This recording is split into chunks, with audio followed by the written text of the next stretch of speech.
You've got the knowledge that you know an audience is going to love, but all that motivation and drive just evaporates like the promise of an English summer as soon as you see your first video attempts.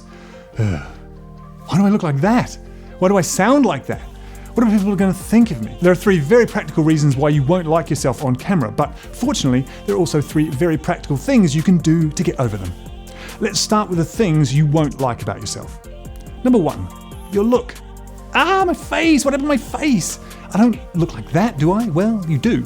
And no one else seems to really mind it. But you haven't suddenly woken up with that face this morning. It's just that it's not the same face you see in the mirror or in a photo. The mirror effect will highlight just how unsymmetrical your face is. Look at mine in the mirror. And now look at mine with the left side copied to the right. It's so weird. It's another kind of weird the other way round. That's because faces aren't symmetrical, and we've evolved to kind of feel at home with that imperfection. In fact, the term uncanny valley is a reference to the uneasiness people often feel around advanced human-looking androids or CGI that are mimicking human behavior. Developers have worked out that one of the main causes of robot creepiness is the fact that their faces are too perfect and symmetrical. So rejoice in your lack of symmetry, because it means you're quite likely to be a human being. Photos lie as well, because other humans don't experience you as a still image.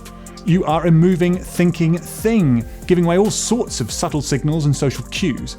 What all of this means is that seeing yourself filmically for the first time may come as a bit of a shock at first, even if you're one of those digital natives that's been making TikTok since it was Musical.ly. There, I've already broken a promise to myself to make videos my mum would understand. What you can do about it? What you need to do is double down on the structure and substance of your videos. The more creative you are in the process, the less self-conscious you'll be, and the more your audience will respect and value your knowledge. There's some more detailed techniques that you can jump to if you're still struggling, which we'll explore shortly. Make sure you subscribe so you don't miss them. Number 2, your voice. There's maybe a bit too much science on this one. I mean, okay, your eardrums are hearing your voice from outside your skull normally, and now suddenly it's over there on video, and lots of people have mentioned this. I don't buy it. Yes, there's acoustic difference, but actually what's happening is much more a question of theatre. You don't like your voice because what you're hearing is likely to be lacking in projection. No matter how authentic or casual you want to be in your videos, there will always be an element of performance. What you're likely hearing is the raw, unprojected conversational voice that your family and friends know and love, or not, depending. What you can do about it? You need to find a level of projection that you feel comfortable with, but it's likely to be a voice that sounds more like a performance than you're used to. The technique is called panto mode. More of this in a later episode. The easiest way to change what usually sounds at first like a dull, monotone voice is just to put emphasis on words that have more meaning. See what I did there? You need to put emphasis on certain words. Number 3, what will people think about me? A friend of mine from school told me he doesn't watch my videos anymore because they're boring and there's too many of them. I had no idea he was watching them. I mean, these were videos for small business marketing managers, and he's an international commercial bank executive. Having been in the game making this sort of video for other businesses for a while, I wasn't upset. Instead, I was completely baffled.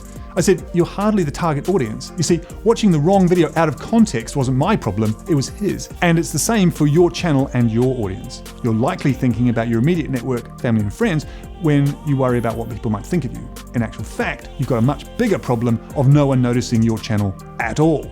It's a good problem to have if your videos are making a connection with an audience that has the odd troll or disappointed school friend that they're not getting any metrics at all. Having said that, on the pop psychology side of things, I've heard far wiser people than me say what other people think of you is none of your business, which is a really handy mantra to have when you're starting out. On top of all this, there's even a phobia called scopophobia, a fear of being secretly watched by strangers, which could explain why so many have a fear of being on camera that might border on being irrational. But still, that may not satisfy you, so here's what you can do about it.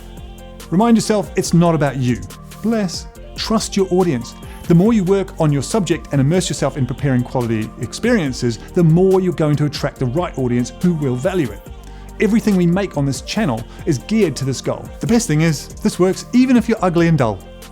That was a joke. Don't be so sensitive. If you want to learn more about presenting, getting comfortable on camera, and developing a style for yourself, then check out this playlist here, subscribe to the channel here, and check out the link in the description to join our YouTube Unplugged Club for our weekly tutorials, live event invitations, and more.